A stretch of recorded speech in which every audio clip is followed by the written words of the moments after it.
Alright, Mosax here again. Quickly, I want to show you something very important. For those of you who are trying to improvise, you want to improvise. You can play a song quite alright. Amazing Grace, you know the song foundation, you play. Whatever song is given to you, you play. But when it's time to improvise, or you're in a band, you know, you're not supposed to be playing the melody. You're not supposed to be playing with the, clashing with the backup sing. You're supposed to be adding some embellishment, some, support, a kind of a hype, or you can be asked to solo, improvise.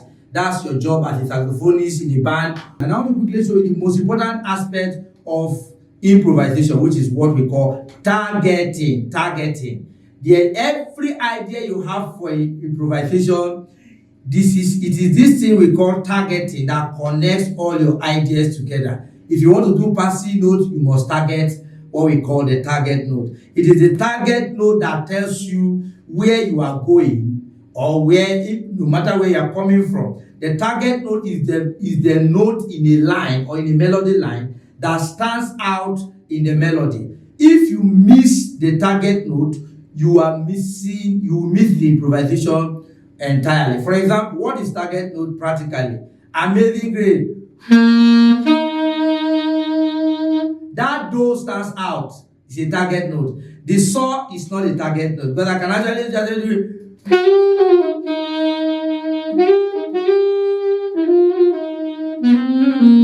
The target note are those notes that they are the most important in the melody that you cannot miss it. So the target note is that note that should not be altered, or a note in which if you alter it or you omit it, the song will not come out. So let's identify target note now.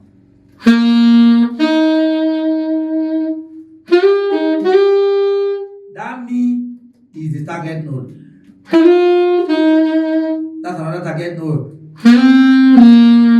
That's what so it's usually like the note that is sustained, the first striking note in a melody, or the last striking note in a melody. So how does this help me to improvise? If I want to improvise Amazing Grace now, my passive note will be going towards my what? My target note. For example,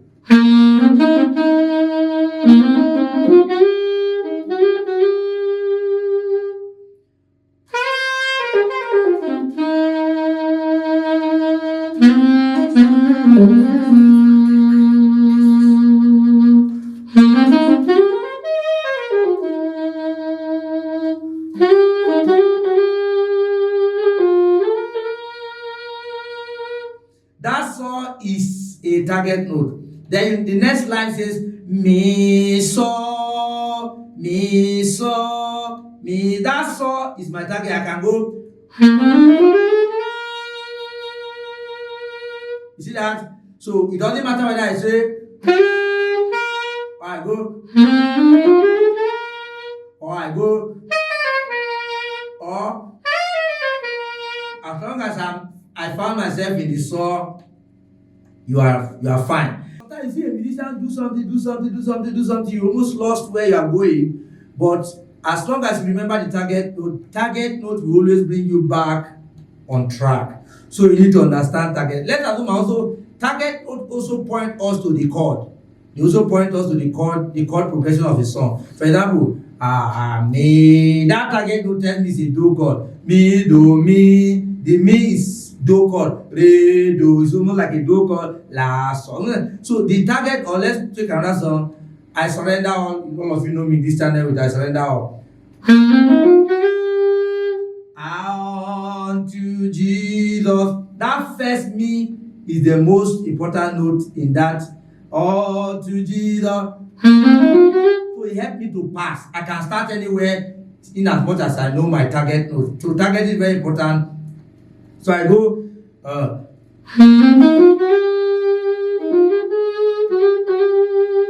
That means my target note. So it also leads me into what I call the chord. And from the chord, the saxophonist, will get my what we call the landing note. So I go.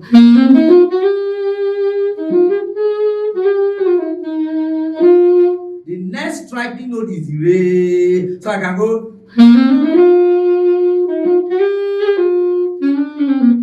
The last target note tells me the landing note. while the first target note in the melody line tells me the passing note.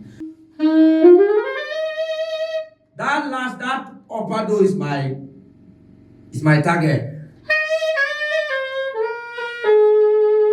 This 5 is the target note for the chord,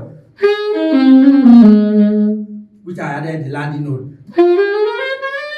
T is my next target note. T. So I am able to pass. Even if I'm moving my finger and I forget where I'm going, I should not forget that word. Don't go and do. You missed. If you hit La instead of T, you have messed up that solo. So don't forget your target note.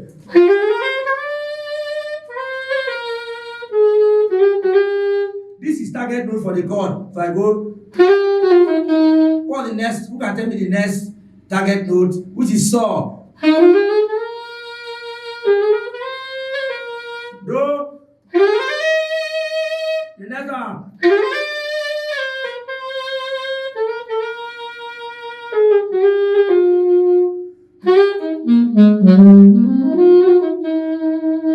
I know I'm going to resolve on the target note, which is a do. That's why you see me doing all the skills you have seen. Let's keep this video short because I expect some of you to take a step closer, register for my one-on-one classes, get the course that guides you. You see, I just said passing note, I just said landing note, I just said licks. In one class, you can't get it, and YouTube is going to throw everything at you randomly. So why not take a step forward? I guide you one-on-one, or you just get the library that has it arranged, improvisation course, and then you find yourself improvising in a way you never imagined that it was so easy for you to have done it. Just make sure you subscribe if you have not subscribed. Like the video so that others can see it fast, and then you can as well just share it. All right, thank you. I remember, see you in the next video. Bye.